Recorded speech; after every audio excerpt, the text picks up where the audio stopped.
Hello and welcome to Nural Apps.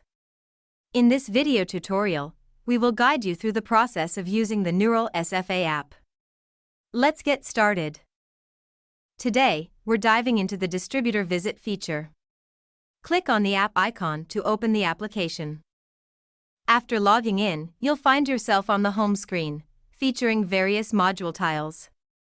Locate and click on the Distributor Visit tile. Here, select the distributor you're visiting, then click Search to access the data for the chosen distributor. Below, you'll find 3 clickable tabs. Scroll down to discover the Visit Update Form and SKU Details tiles. Click on the Visit Update Form tile to fill in the visit details. The form is designed to capture information based on your discussion with the distributor. Once completed, click Submit. In the View section, you can review data from the last 5 visits.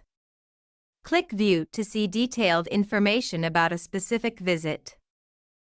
The second tile is SKU Details, where you can access SKU's data for a comprehensive overview, and there you have it. A quick tutorial on navigating the Distributor Visit feature. Happy exploring! We hope you find this tutorial helpful in using the Nural SFA app. If you have any further questions or need assistance, please feel free to reach out. Thank you for choosing Nural Apps.